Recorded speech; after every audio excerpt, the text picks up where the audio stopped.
ध्यान संध्या उपासना के क्रम में आज की यह हमारी 25वीं कक्षा है। तो उपासना में ध्यान को लेकर हमारी चर्चा चल रही थी कि ध्यान में क्या क्या किया जाता है, ध्यान में कैसे वृत्तियों को पकड़ा जाए, वृत्तियों पर कैसे काम किया जाए, और विशेष रूप से जो क्लेश हैं उनकी वृत्तियों को हम देख रहे थे। और क्लेशों के अंतर्गत अविद्या और अविद्या के भी अंतर्गत नित्य और अनित्य का भाव कैसे होता है, कैसे वृत्तियां बनती हैं, इसके संस्कार कैसे होते हैं जो हमको पकड़ में भी नहीं आते कई बार। तो उन पर हमारी बातचीत चल रही थी और इसी के अंतर्गत हमने एक प्रसंग उठा रखा था उपनिषद का। उपनिषद का ये श्लोक था। शुक्रवार की कक्षा में इस पर हमारी चर्चा हुई, तर्क वितर्क हुए, प्रश्नोत्तर हुए। चर्चा ऐसी थी कि ये श्लोक में ऋषि कह रहे हैं, इह चेत अवेदित अथ सत्यमस्ति। यदि परमात्मा को इसी जन्म में प्राप्त कर लिया या जान लिया या मुक्ति को प्राप्त कर लिया तो ठीक है, अच्छी बात है, और अगर नहीं जाना तो महाविनाश है। और इसकी दूसरी पंक्ति में कहा था, भूतेषु भूतेषु विचित्य धीरा। जो धीर लोग होते हैं, विद्वान विवेकी लोग होते हैं, वो भूत भूत में, प्राणी प्राणी में, वस्तु वस्तुओं में बारीकी से देख करके, सूक्ष्मता से उनका अवलोकन करके, प्रेत्य अस्मात् लोकात्, प्रेत्य का मतलब होता है मर करके, इस शरीर को छोड़ करके, अस्मात् लोकात्, इस लोक से जब वो छोड़ करके जाते हैं इस लोक को, अमृता भवन्ति, यानी अमृतत्व को प्राप्त करते हैं, मुक्ति को प्राप्त करते हैं, परमात्मा को प्राप्त करते हैं। तो ये इस श्लोक का भाव था। और मुख्य रूप से जो हमारी चर्चा टिकी हुई थी वो इस पर थी कि परमात्मा को यदि इस जन्म में जान लिया तो ठीक है, नहीं जाना तो महाविनाश है, छोटा मोटा विनाश नहीं है। और आप में से बहुत सारे लोगों ने बड़े सुंदर तर्कों के साथ अपनी बात रखने का प्रयास किया और आपके तर्कों को मैंने काटने का प्रयास किया, लेकिन कोई ठोस कारण जिससे हम ये कह सके कि हाँ महाविनाश है, वो बात अभी तक आ नहीं पाई थी। और 2 दिन का समय आपको मिला है, शनिवार और रविवार का, जिसमें मैंने संदेश में भी लिखकर छोड़ा था कि आप लोग विचार कीजिए और आपको केवल वो बिंदु रखना है जो ये सिद्ध कर सके कि हाँ महाविनाश है यदि इस जन्म में परमात्मा को नहीं पाया। तो पहले जो बातें हो चुकी हैं, जो तर्क, जो विचार आप लोगों, कई सारे लोग रख चुके हैं, उन बातों को दोहराए बिना, क्योंकि यदि आप उन बातों को दोहराएंगे समय व्यर्थ जाएगा। इसलिए यदि आप विचार पूर्वक कोई ठोस वजह ढूंढ पाए हों तो आप वो रखिएगा। तो सबसे पहले कर्नल साहब हैं, आप ही बताइए। सादर नमस्ते आचार्य जी। सादर नमस्ते जी।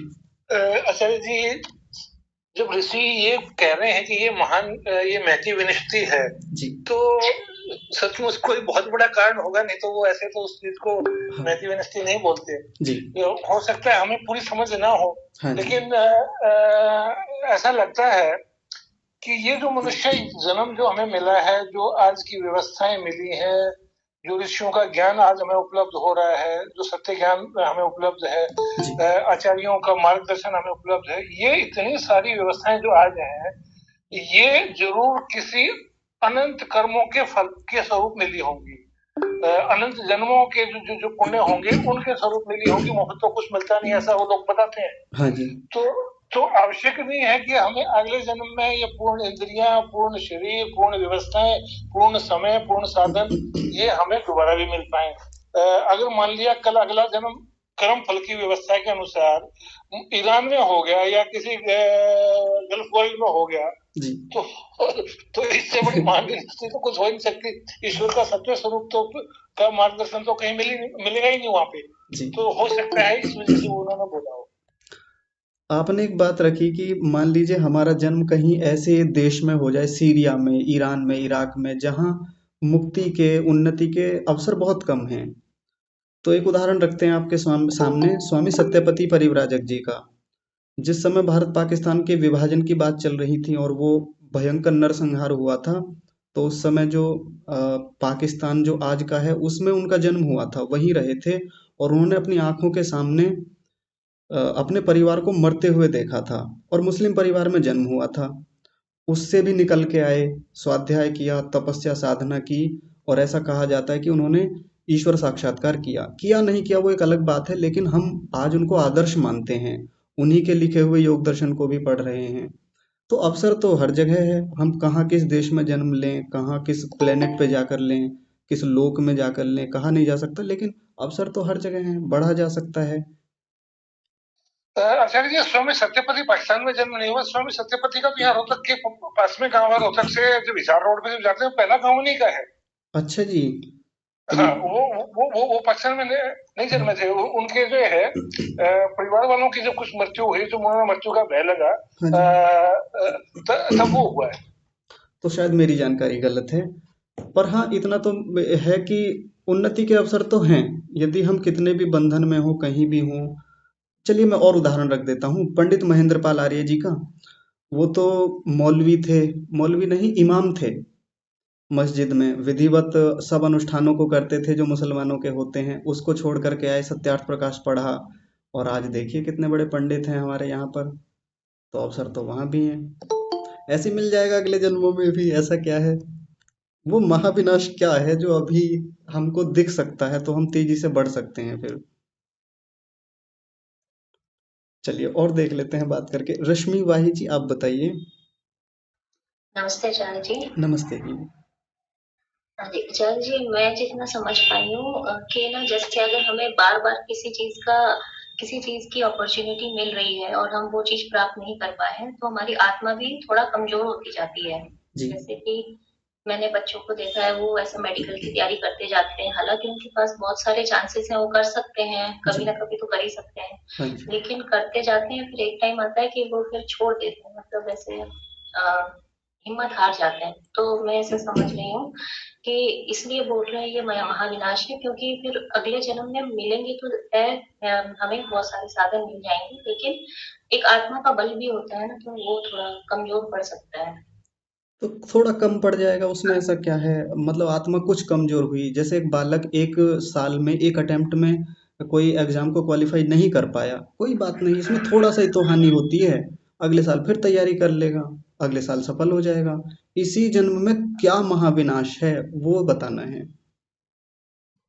जो हमें आत्मा का बल प्राप्त हो रहा है, जैसे जो एक फोर्स है जो हमें ये पढ़ने के लिए, समझने के लिए, जानने के लिए जो एक जी। प्रेरणा मिल रही है, शायद वो कम हो जाएगी आचार्य जी।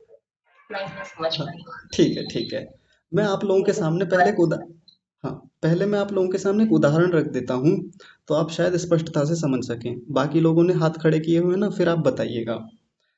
एक किसान है, बहुत सामान्य सा, गांव में रहता है, कोई बहुत इनकम नहीं है उसकी, अपना खेती करता है, कमाता है, घर चलाता है। उसने अपने जीवन भर पूरी गाढ़ी मेहनत से धन कमाया और घर बनाया। घर तो सामान्य ही होते हैं, कच्चा घर है और उस पर छान छप्पर होता है ना, वो डाल रखा है। और कुछ इकट्ठे किए हुए पैसे भी घर में रख रखे हैं। कुछ और जो संपत्ति इकट्ठी की सब घर में है। पशु भी घर में ही हैं। एक दिन अचानक से क्या हुआ, उसके घर में आग लग गई, किसी कारण से लग गई होगी, वो उस समय खेत में था। तो किसी ने सूचना दी कि तुम्हारे घर पे आग लग गई, जल्दी जाओ। वो व्यक्ति कुछ और थोड़ी सोचेगा उस समय। उसके पूरे जीवन की गाढ़ी कमाई, सब सारी मेहनत इस समय खाक होने वाली है। उसको पता है यदि मैं समय पर नहीं पहुंचा तो जल ही जाएगी।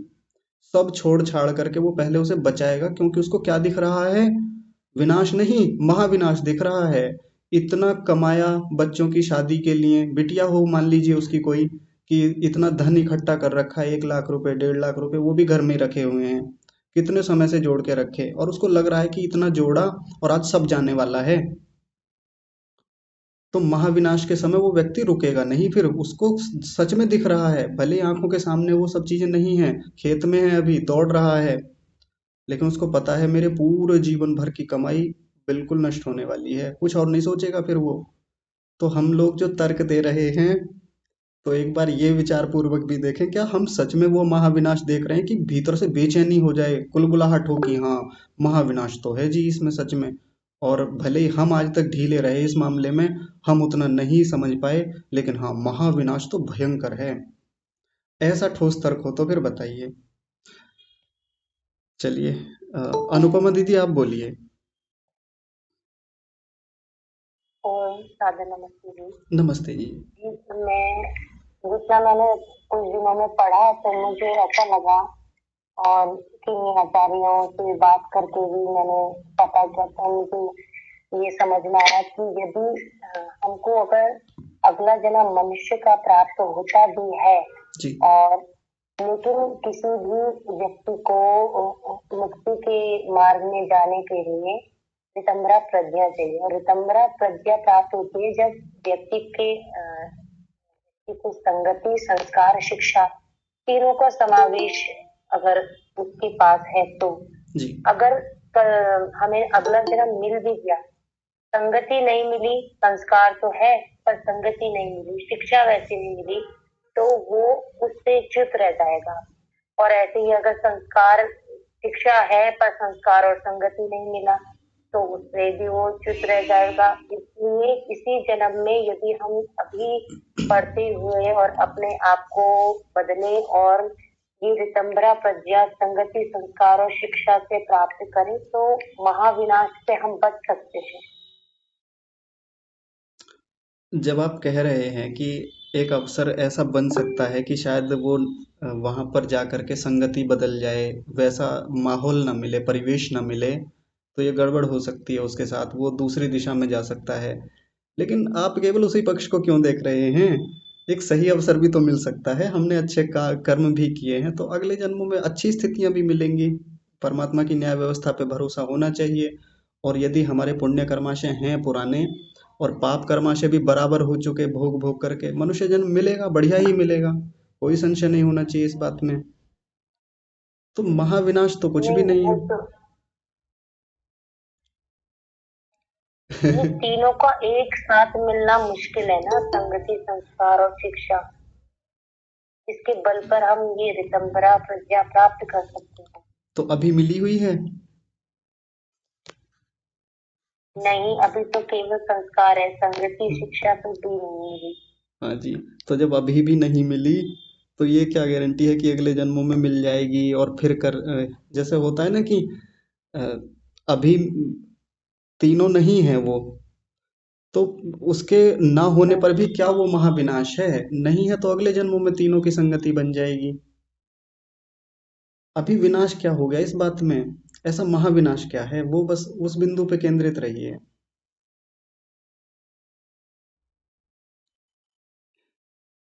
चलिए कोई बात नहीं, आपने अपनी बात रखी, इसको भी आधार बनाएंगे, इन सब बातों का मिला जुला समाधान रखेंगे।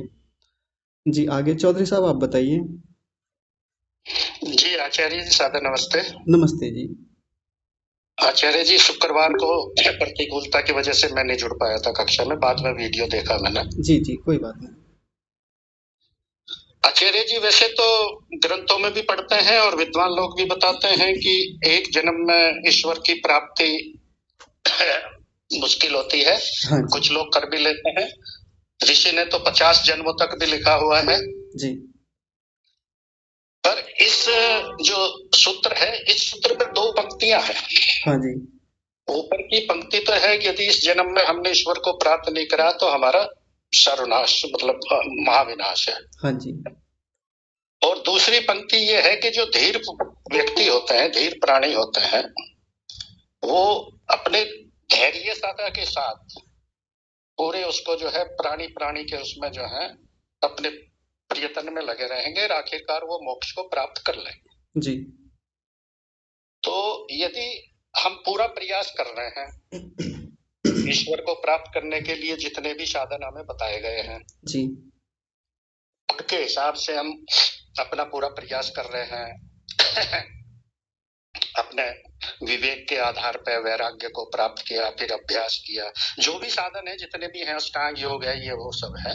जी इसके बावजूद भी यदि किसी कारणवश हम इतनी योग्यता नहीं हुई कि हम ईश्वर को प्राप्त नहीं कर पाए, तो महाविनाश उनका है जो अधीर आदमी होंगे, जो धैर्यशील आदमी होंगे, उनका विनाश नहीं होगा।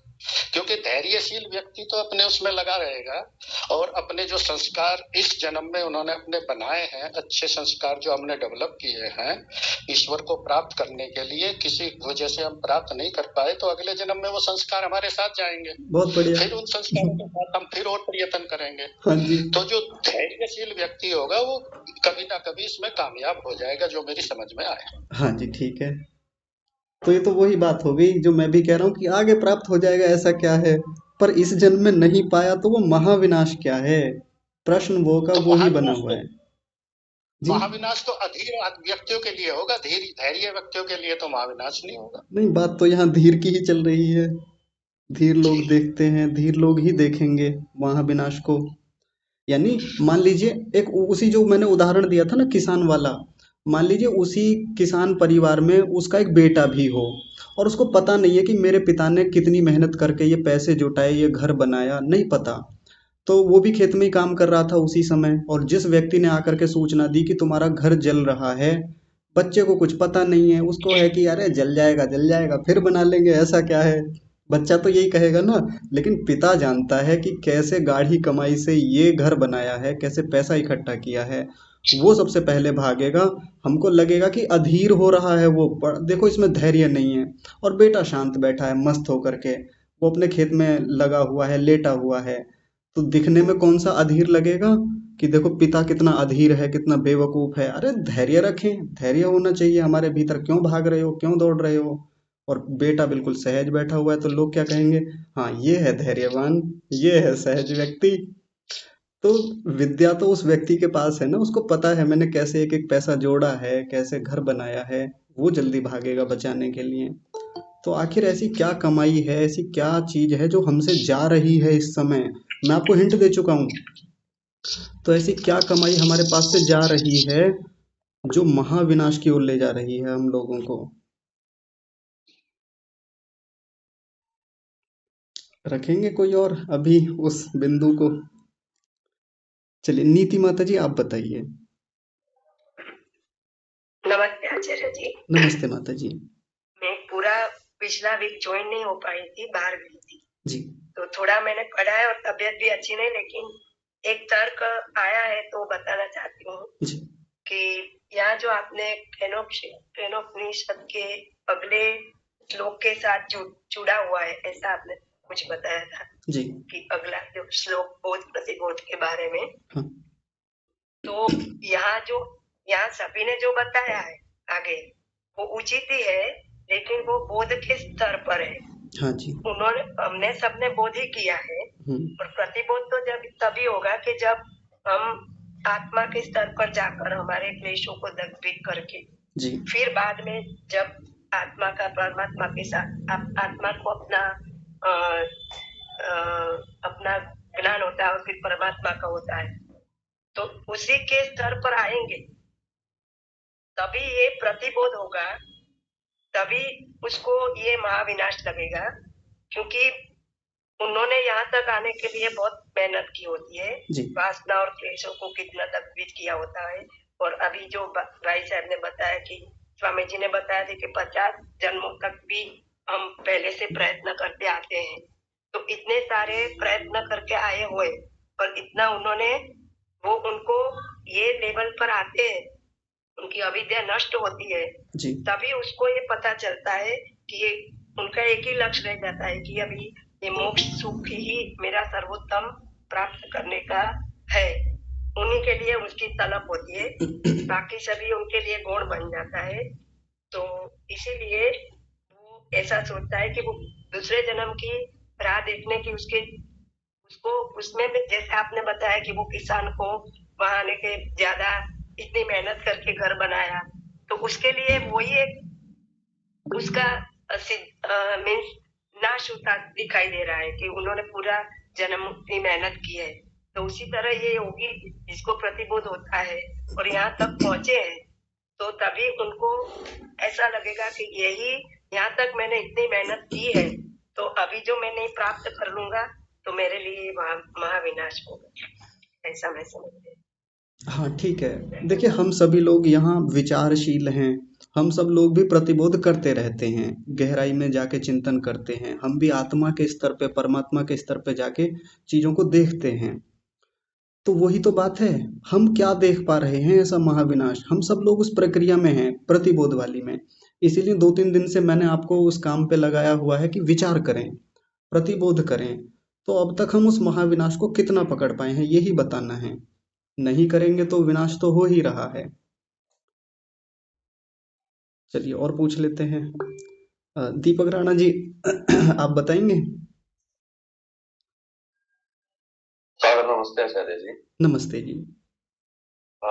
इस पंक्ति से मैं ये चीज समझता हूँ कि अगर व्यक्ति इस पंक्ति तक पहुंच गया है, जी। ये बात सुनने में आई थी, आज उसने शास्त्रों का इतना जान लिया है कि वो इतने अंदर की बातों को आज जान पा रहा है, सुन पा रहा है या पढ़ पा रहा है किसी से। जी। इसका मतलब उसकी काफी अच्छी उन्नति हो चुकी है। हम्म। और इस जीवन में जो उसने प्रगति करी है, और इतनी प्रगति के बाद भी यदि वह ईश्वर के लिए कार्य नहीं कर रहा है, ईश्वर पर ध्यान नहीं कर रहा है, तो वो दुर्गति को बिल्कुल प्राप्त होगा। क्योंकि अब जब पहले, क्योंकि अपने वेदों में ऐसा है कि अगर अभी हम कोई रूल नहीं जानते तो उसका हमें पाप लगता है, जी। और वो एक सीमित लगता है। लेकिन जब जान गए और उसके बाद भी हम वो गलती करते हैं तो उसका हमें डबल पाप लगता है, ज्यादा पाप लगता है उसका। हाँ जी। एक तो ये हमारा महाविनाश होना शुरू हो जाता है, हम जानने के बाद भी फिर उन चीजों को जान करके करते रहते हैं, इग्नोर करते रहते हैं जी। कि हाँ जी कोई बात नहीं। एक तो इस तरह से महाविनाश मेरे को लगा कि ये होता है। और दूसरा, जो हमने प्रगति इस जीवन में प्राप्त की है, जी। उतनी प्रगति के लिए फिर दोबारा से उतना ही समय या शायद उससे भी ज्यादा समय हमें अगले जीवन में लग जाए, अगले में लगे या उससे अगले में, जब भी मौका लगेगा तब लगेगा, और तब फिर समय और भी ज्यादा लगेगा। तो जी। तब तक हमारे पाप पुण्य ये सारे बढ़ते ही जाएंगे धीरे धीरे, दोनों चीजें। तो मुझे ये दो बिंदु लगे। चलिए ठीक है, अभी और विचार करेंगे, इसको भी मैं आधार बनाऊंगा, आपकी बातों को भी बहुत बढ़िया आपने रखा है ये पक्ष। पर जैसे मैं फिर से उसी उदाहरण को उठाता हूँ, अचानक से सूचना मिलते ही ना किसान के मन में बेचैनी हो जाती है कि कैसे घर बचाया जाए। ऐसा होता है ना। तो हमें वो ऐसा क्या दिख रहा है वो महाविनाश। अभी मैं, चलिए आप सब लोगों का उदाहरण ले लेता हूँ, मैं भी उसी में अपने आप को शामिल करता हूँ। हम सब लोग कमा रहे हैं, खा रहे हैं, सब बढ़िया से जीवन धूमधाम से चल रहा है। कितने लोग घूम रहे होंगे इस समय, कहीं घूमने आए होंगे, या कोई प्लान बना रखा होगा कि वहाँ घूमने चलेंगे, ये करेंगे, बहुत सारे प्लान सबके होते हैं। शादी आने वाली है तो जी अभी ये भी शॉपिंग करनी है, ये लाना है, वो खरीदना है, और वहाँ जाना है, बच्चे का ये एडमिशन है, वो है, वो है, वो है, दुनिया भर की चीजें हैं। जब कहीं महाविनाश दिखता है ना हमको, तो योजनाएं नहीं बनती इधर उधर की। इतना सहज नहीं हो जाता जीवन जितना अभी मस्त चल रहा है। आज की भाषा में कहूँ तो बढ़िया चल रहा है धूमधाम से, ऐसा क्या है। लेकिन जिसको वो महाविनाश दिखता है तो फिर उसकी सारी की सारी ऊर्जा, सारी की सारी संवेदनाएं, सारा का सारा पुरुषार्थ प्रयत्न फिर किधर हो जाता है, उस महाविनाश से बचने में। अब कोई किसान से कहे कि अरे बैठो तो सही, थोड़ी देर हवा लो, अरे थोड़ा पानी पियो, पानी पी के जाना, ऐसा थोड़ी ना करेगा। उसको ये दिख रहा होगा कि बस जितनी जल्दी पहुंच जाऊंगा उतनी जल्दी बचा लूंगा। तो जो आप लोग तर्क रख रहे हैं कि ये ऐसा नहीं हुआ तो पुण्य कम हो जाएंगे, ये कम हो जाएगा, और पता नहीं अगले जन्मों में मिलेगा नहीं मिलेगा, लेकिन इतनी बातें रखने के बाद यदि हम अपने आप को देखें व्यवहारिक स्तर पे, तो क्या हमारे भीतर उस महाविनाश को देख करके कुलबुलाहट है, बेचैनी, उत्कंठा, व्यग्रता कुछ है कि हाँ महाविनाश तो है और हम कहाँ फंसे हुए हैं, किन चीजों में लगे हुए हैं। होनी तो चाहिए वो उत्कंठा, वो बेचैनी। तो फिर अब रखिए फिर, डॉक्टर मीनाक्षी जी हैं, आप बताइए माता जी।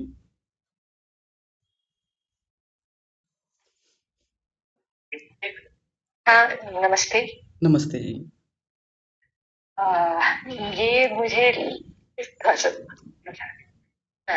मुझे ऐसा लग रहा है कि जैसे इसमें, जैसे आपने किसान का जो एग्जाम्पल दिया कि उसको लग रहा है कि उसके बाद उसके जीवन भर की कमाई नष्ट हो जाएगी, फिर कितना समय लगेगा फिर से उतना बनाने में। जी। तो उसी तरह से अगर आपने अभी समय पे यूटिलाइज नहीं किया, जब हम लोग फिजिकली मेंटली फिट हैं, सब तरह से फिट हैं, उसके बाद एक बार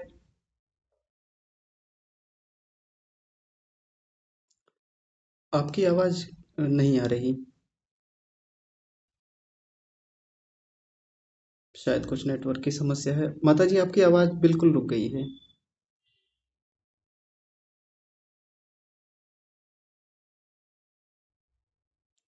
चलिए मैं आपको म्यूट कर रहा हूँ, यदि आपको अनुकूलता हो तो फिर आप जुड़िएगा फिर से। कुसुम माता जी आप रखेंगे? जी आचार्य जी नमस्ते। नमस्ते माता जी। महाविनाश के 4 प्रकार के बताए हैं, नित्य प्रलय, नैमित्तिक प्रलय, प्राकृतिक प्रलय और आत्यंतिक प्रलय। जी तो इसमें से जो आत्यंतिक प्रलय है, इसमें इसका अर्थ होता है मोक्ष प्राप्त करना। जी तो यहाँ इस श्लोक में, इस मंत्र में कहने का तात्पर्य मुझे ऐसा लगता है कि इस जीवन में हमें अविद्या का नाश करके आत्मज्ञान प्राप्त कर लेना चाहिए। यदि हमको आत्मज्ञान प्राप्त न हुआ तो महाविनाश होगा। महाविनाश होगा यानी कि इसका जो दूसरी तरीके से अर्थ देखे तो जन्म जरा मरण हमको बार बार फिर प्राप्त होंगे, तो इसमें से हम बाहर नहीं निकल सकेंगे, ये महाविनाश है। और आत्मज्ञान नहीं प्राप्त करना ये भी महाविनाश है। तो अहंता ममता को छोड़कर सभी में एक आत्मरूप भाव को देखकर हमारी अहंता ममता कैसे दूर होगी? हम सब में एक आत्म भाव देखे तो इससे हमारा जो अहंता ममता कम होगा और आत्मा की ओर हम आगे बढ़ेंगे। और जैसे जैसे हमको हमारी अविद्या चित्त वृत्तियों का निरोध होगा, अविद्या का नाश होगा, तो हमको आत्मज्ञान प्राप्त होगा। और आत्मज्ञान जब हम प्राप्त कर लेते हैं तो हम इसमें से बच सकते हैं। ऐसा संक्षिप्त में रखना मेरी समझ। ठीक है, चलिए एक प्रश्न फिर से सबसे करूंगा, माता जी को आधार बना के ही। किसान घर पहुंच गया, जल्दी पहुंच गया था, महाविनाश दिख रहा था साफ साफ। उसने क्या किया, पानी उठाया, कभी फावड़ा उठाया, मिट्टी लेकर के फेंकी, जैसे तैसे कि कुछ तो कहीं से तो बच जाए, कुछ हिस्सा तो बचे घर का, ताकि कुछ कपड़े बचा लूं, ये बचा लूं जो इकट्ठे कर रखे, पशुओं को निकाल लूं। साफ साफ दिख रहा है कि हाँ इतना बचा लूंगा, इतने समय में इतना फिर भी चला जाएगा, और इतना तो चला गया है ना। एक समय के बाद बुझा भी दिया, सब कुछ कर दिया, अब उसको साफ साफ दिख भी रहा है कि देखो इतना तो नष्ट हो गया। शांत बैठा है, अब आराम से बातें हो रही हैं, अब बैठा है कि देखो इतना जल के खाक हो गया, इतने पैसे जल गए लेकिन इतने बचा लिए थे, और ये पशु जल गए बेचारे लेकिन फिर भी इतने बचा दिए मैंने, ये कुछ कपड़े जल गए ये बच गए, ये हिस्सा जल गया ये हिस्सा बच गया। हम सब लोग बातें तो कर रहे हैं महाविनाश की, लेकिन अगर महाविनाश दिख रहा है तो हम कितना अब तक पकड़ पा रहे हैं कि हाँ इतना चला गया खराब, इतना बेकार हो गया और इतना बचा हुआ है, इतना तो मैंने बचा लिया। अब इसी के आधार पे आगे शुरू करूंगा। अब बताइए, आप लोगों में से सबसे ही प्रश्न है कि कितना दिखता है महाविनाश की, हाँ इतना हो गया घर का नाश। जैसे किसान को दिख रहा था ना कि हाँ इतना जल गया जी, इतना बचा है मेरे पास। इसी के आधार पे अब आगे ठीक कर लूंगा मैं। तो एक बार व्यक्तिगत स्तर पे मैं सबसे नहीं पूछूंगा, हम खुद से प्रश्न करें, हाँ इतना खराब हो गया मेरा, इतना जल के नाश हो गया, इतना नाश हो गया, कर्माशयों का नाश हुआ, बुद्धि का नाश हुआ, जीवन का नाश हुआ, आयु का नाश हुआ, इतने जन्मों का नाश हुआ, हम क्या देख पा रहे हैं उस नाश को? या हाँ इतना बचा हुआ है अभी, देखो अभी इतने कर्माशय बचे हुए हैं, भले मैं पता नहीं कर पा रहा हूँ कितने हो सकते हैं, मुझे संख्या में ऐसे पता भी नहीं कर सकता, लेकिन हाँ इतना अवसर है मेरे पास, अभी भी इतना बचा हुआ है, इसके आधार पे, और मैंने इतना कमा रखा है, मेरे भीतर इतने अच्छे अच्छे संस्कार हैं, विद्या के हैं, इतना कमा रखा है, इतना आत्मज्ञान है, इतना प्रतिबोध है, हाँ इसके आधार पे भी आगे की यात्रा कर लूंगा मैं पूरी। तो उसको दिखता है अपना महाविनाश की हाँ इतना जल गया। और किसान का तो थोड़ा सा भी जल जाए बेचारे की हानि तो बहुत बड़ी हानि दिखती है उसको, भले कुछ बचा भी लिया उसने जैसे तैसे। तो क्या हम वास्तव में इस आंतरिक स्तर पर जाकर के उस महाविनाश को यथावत देख पा रहे हैं? यथावत भी नहीं, लगभग देख पा रहे हैं। यदि देख पा रहे हैं तो फिर अपना पक्ष रखें, अपना वो जो आप युक्ति लगा रहे हैं, संगति लगा रहे हैं, फिर लगाएं। जी अब बताइए, कौन बताएंगे इस आधार पर? स्वयं से बताइए। आचार्य श्री मैं बताऊं? हाँ जी बताइए, अभिमन्यु जी। कम शब्दों में बताएंगे हम। जी जितने हमारे अंदर विद्या होती है और जितना साथ में हमारी इंद्रियां जान सकती हैं, हमारे 5 इंद्रियां होती हैं, उनके द्वारा विद्या से जितना हम युक्त हैं उतना ही हम अपना देख सकते हैं जितना विनाश हम हो चुका है, और जितना हमारे अंदर पुरुषार्थ करने की क्षमता होती है उतना हम उसे बचा सकते हैं। जी हाँ ठीक है, यानी जितनी हमारी क्षमता है, जितना ज्ञान है, उतना हम देख पाते हैं, लेकिन जब क्षमताएं बढ़ेंगी तो देख लेंगे। तो इसका मतलब ऋषि का ये प्रतिबोध है, ऋषि ने प्रतिबोध करके ये बात लिखी है। अभी हम नहीं पहुंच पा रहे हैं, उस विनाश को नहीं देख पा रहे हैं, ऋषियों ने देख लिया, एक शब्द में लिख दिया, यानी 2 शब्दों में महति विनष्टि कह के लिख दिया। तो हमको खोलना पड़ेगा, हमको विस्तार में जाना पड़ेगा, उस महाविनाश को गहराई से देखना पड़ेगा। जी दीपक राणा जी आप बताइए। हाँ आचार्य जी, मैं अब दोबारा से यही बात कहने वाला था, आपने जो अभी बोली जी कि ये तो हमने खाली ऋषि से पढ़ा है, इसलिए हम अपनी युक्तियां लगा रहे हैं अलग अलग हाँ जी तरीके से अपनी समझ के अनुसार, लेकिन हम उस विनाश को वास्तविकता में देख नहीं रहे हैं अभी, या हमें दिख ही नहीं रहा है वो।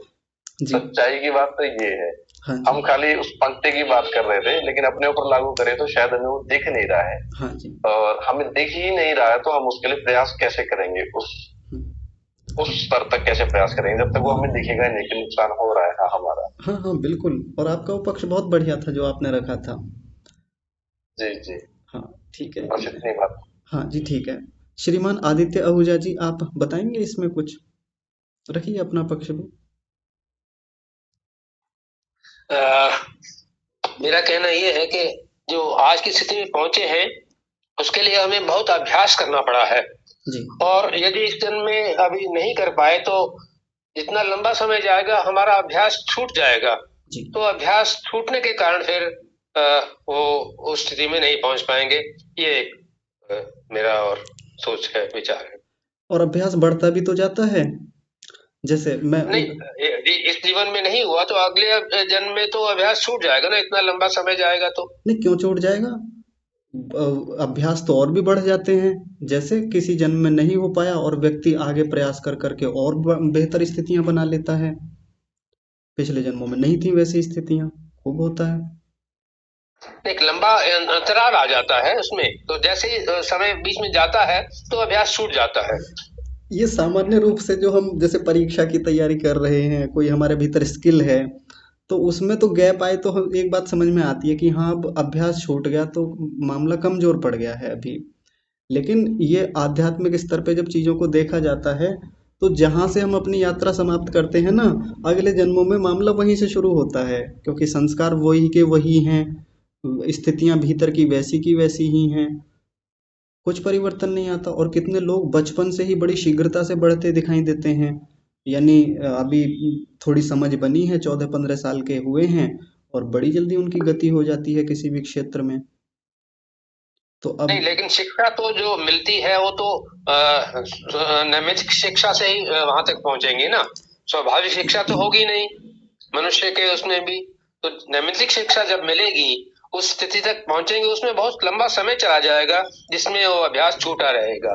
नहीं वैसे ही नैमित्तिक शिक्षा के लिए परमात्मा बना के देता है व्यवस्था, यानी स्वाभाविक स्थितियां तो भीतर की वैसी रहेंगी, लेकिन नैमित्तिक जो है, जो व्यक्ति खुद से अर्जित करता है, पढ़ता है, समझता है, वो परमात्मा देता है अगले जन्मों में। इसी के लिए पुण्य कर्माशय हमारे काम आते हैं, देता ही है। अच्छे माता पिता के घर जन्म देगा, अच्छे परिवेश में देगा, अच्छे देश में जन्म देगा, ये परमात्मा की न्याय व्यवस्था है। लेकिन समय तो बहुत लंबा चला जाएगा ना बीच में, जब तक वो उस स्थिति में पहुंचेंगे। कोई बात नहीं, भले ही और योनियों में भी घूम के आ गया, वो बाकी शरीरों में घूम के आया, लेकिन यात्रा तो वहीं से शुरू होनी है जहां छोड़ के आया था। ऋषि दयानंद का नहीं देखा, ऋषि दयानंद इतनी कम आयु में इतने ऊंचे वैराग्य के साथ बढ़ के निकल गए, और कहाँ उनकी गति हो गई। तो पूर्व जन्मों के अच्छे कर्म भी थे उसके कारण से भी, और पूर्व जन्मों का उनका अभ्यास भी था, वैसी सिद्धियां अर्जित करके आए थे, वैराग्य बहुत अच्छा था। महात्मा बुद्ध बड़ी जल्दी निकल गए थे, तो वो गैप तो कोई आड़े नहीं आता कि इतना अंतराल हो गया था, इतना लंबा समय हो गया। नहीं, यही विचार आया मेरे मन में तो इसके अतिरिक्त और कुछ नहीं ठीक है, बहुत अच्छा विचार रखा। मेरा तो एक है कि पक्षों को काटता हूं मैं थोड़ा सा, ताकि जी और जी विचार करने पर मजबूर हूं। जी। हाँ ठीक है। हरीश मदान जी हैं, श्रीमान जी आप बताएंगे। नमस्ते आचार्य जी। नमस्ते जी। मैंने जो मनन किया है, मेरे को तो ये लगा है कि इस श्लोक के द्वारा ऋषि हमें चेतावनी दे रहे हैं जी कि इस जन्म में अगर उस परमात्मा को पा लिया तो ठीक, जी अदरवाइज इतने कर्म अवश्य करिए कि मतलब जैसे 50% से ज्यादा कहते हैं ना, मतलब 70-80 तक करिए, ताकि आप मनुष्य जन्म पा लें हाँ जी और बाकी काम को फिर अगले जन्म में पूरा कर लें। जितनी जल्दी पूरा कर लेंगे आप उतना अच्छा है। जी जितनी जल्दी हम अविद्या का नाश कर लेंगे, आत्मज्ञान की प्राप्ति कर लेंगे, तो उससे सही है। हाँ जी। बस यही समझते हैं। हाँ ठीक है, बहुत बढ़िया है आपका भी ये पक्ष, ये भी जुड़ जाएगा वहीं आके ही। विनीता माता जी आप भी रखेंगे। जी आचार्य जी प्रणाम। प्रणाम जी।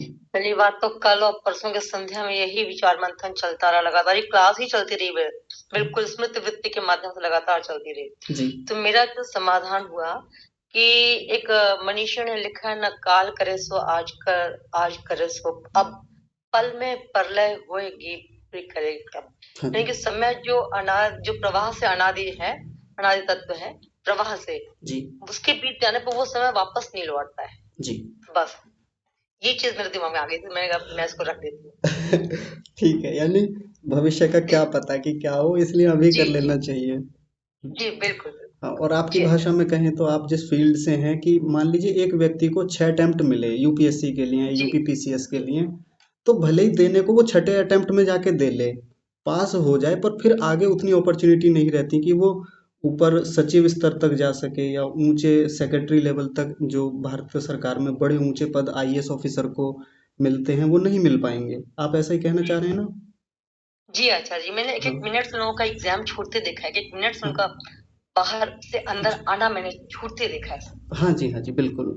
जी। ठीक है, ये भी तो ले समय सकते का हैं। महत्व समझना चाहिए, क्योंकि समय बहुत बलवान होता है। हाँ जी इसीलिए शायद महाप्रलय की ओर इशारा किया है। वैसे भी ऋषि की उस उच्चता को हम लोग नहीं समझ पा रहे हैं, लेकिन फिर भी प्रयास सभी ने बहुत अच्छा किया, और मैं भी हाँ शायद यही सोच पा रही हूँ कि समय की बात वो कर रहे हैं क्या शायद। हाँ जी, बहुत बढ़िया, यानी समय का बहुत अच्छा रख रहे हैं आप लोग सभी। इसको भी एक बिंदु के रूप में हम लेंगे। बस अंत जी में आचार्य। श्रीमान रामपाल महोदय जी हैं, वकील साहब आप भी बता दीजिए, फिर एक बात मैं रखूंगा। आचार्य जी प्रणाम। प्रणाम जी। आचार्य जी, जैसे पेड़ होता है ना, अब बीज होता है ना, बीज बोया जाता है, वो फिर पेड़ बन जाता है। इसी प्रकार से संस्कार रूपी बीज पे हम लगातार काम करते रहेंगे, और फिर वो उन्नति करते रहेंगे, अपनी चदरे धोते रहेंगे, मैल युक्त हो जाएगा। फिर जन्म जन्मांतर का काम है, ये चलता रहेगा। और जितना अधिक से अधिक अब वर्तमान जीवन में कर लेंगे, जी उतना ही आगे आगे उसी रास्ते पर चलते रहेंगे। जैसे गीता में आए, प्रत्यवायु न विद्यते। जब अच्छे अच्छे सुमार्ग पर चलता है, योग के मार्ग पर चलता है, तो रास्ते में अब व्यवधान पैदा नहीं होते, अपनी उन्नति करता चला जाता है जी और दूसरों को रास्ता दिखाता चला जाता है। इसी प्रकार से अत्यधिक शक्ति लगाकर इसी जीवन में हमें इस पर जुट जाना चाहिए। इसका भाव ये है। हाँ ठीक है, यानी आप भी उस समय को लेकर ही कह रहे हैं कि जितनी जल्दी कर लिया जाए उतना बढ़िया है, नहीं तो नाश होना निश्चित है। चलिए ठीक है, लगभग काफी सारे लोग इस पे बहुत बढ़िया पक्ष रख चुके हैं। इसका समाधान कल करेंगे, लेकिन कल समाधान करने से पहले आज अंत में बस एक बात मैं आप सब लोगों से कहना चाहूंगा, बड़े ध्यान से समझेंगे।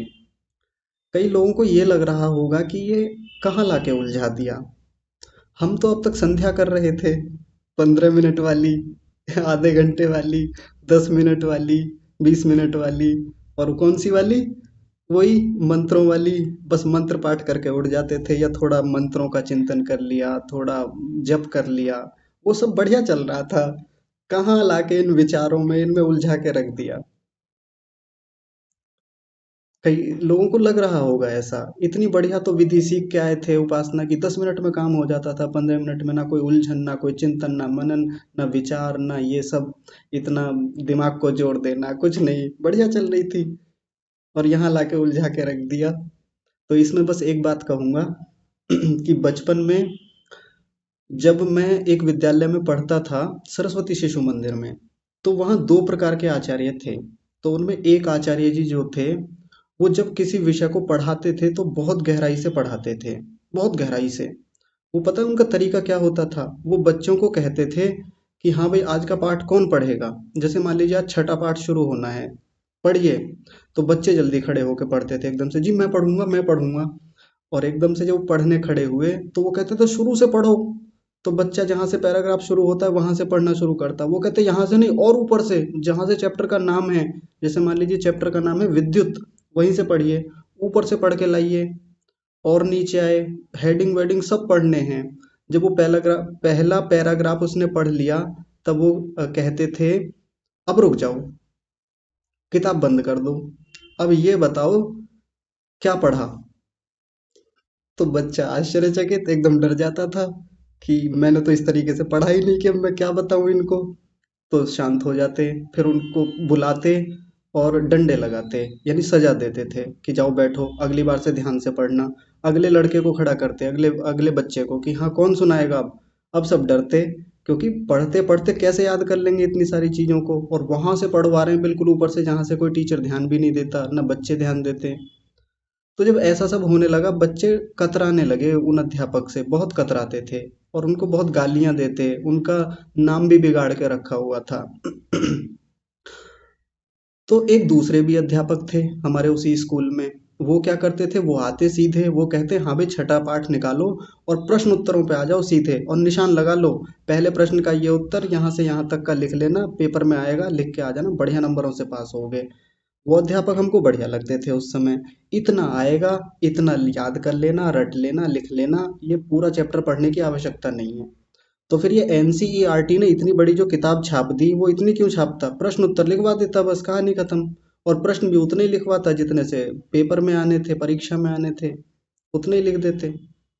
थोड़े से 2 दिन में काम हो जाता, 10 दिन में काम हो जाता, इतने दिन स्कूल जाने की क्या आवश्यकता थी? पूरा चैप्टर पढ़ा जाता है, इसलिए पढ़ा जाता है ताकि एक समझ बने, जीवन की समझ बने। वो विषय जीवन में काम कहाँ आएगा? आने को तो परीक्षा में वो 5 7 10 प्रश्न आते हैं, 20 25 प्रश्न आते हैं, उतने ही तैयार करवा देते अध्यापक। फिर पूरे चैप्टर पे इतना दिमाग क्यों लगवाया जाता है? ताकि पूरे विषय की एक लगातार समझ बने। भविष्य में बच्चा कहीं भी चला जाए, किसी भी क्षेत्र में जाए, इस विषय पर वो खूब ऊंची पढ़ाइयाँ करे, पीएचडी तक कर ले, लेकिन ये बेसिक बातें जो इस किताब में लिखी हुई हैं, उस चैप्टर में लिखी हुई हैं, सब जीवन भर काम आएंगी। प्रश्न उत्तर काम नहीं आते सीधे सीधे कि हाँ प्रश्न उत्तर लिखवा दिए, रट लिए, परीक्षा में लिख दिए, अंक आ गए और काम हो गया। तो अध्यापक हमको कौन सा अच्छा लग रहा था? जिसने प्रश्न उत्तर रटा दिए थे, याद कर दिए थे, उतने परीक्षा में आ गए कि हाँ ये मास्टर जी बढ़िया हैं, ये आचार्य जी अच्छे हैं, और देखो 10 मिनट में काम करा दिया, काम खत्म।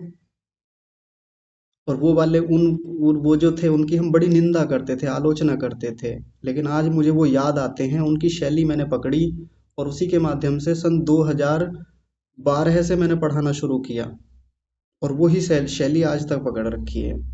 मेरी नहीं है, ऐसा नहीं है कि मेरी है, कितने लोग उसी पे काम करते हैं और धूमधाम से पढ़ाते हैं।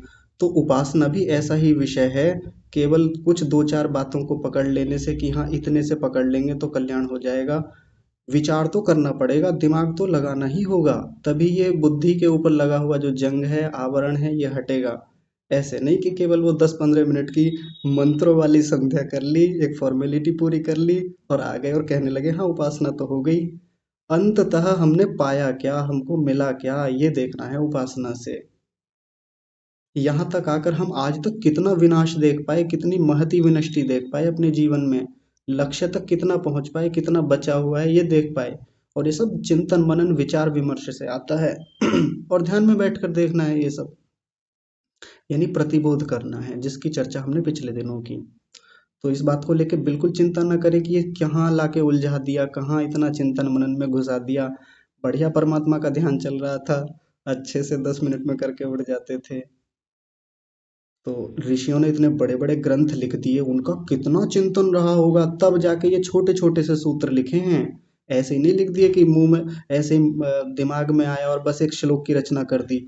बहुत विस्तृत ज्ञान को ला करके बहुत संक्षेप में संकेत के रूप में रखा है। इसके पीछे उनका कितना चिंतन रहा होगा, और जब तक हम उस चिंतन तक नहीं पहुंचेंगे या लगभग उस चिंतन तक नहीं पहुंचेंगे, तो फिर उपासना करना उतना लाभकारी नहीं होगा।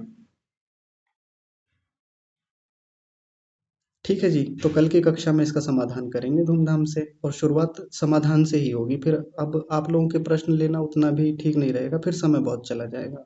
तो कल समाधान करेंगे, आप लोग कक्षा में अवश्य जुड़िएगा। बाकी जिसने रखा है बहुत अच्छे तर्क रखे हैं, उनको भी आधार बनाएंगे। आप सबका बहुत धन्यवाद करते हुए आज की कक्षा को यहीं विराम। आप सभी को सादर प्रणाम।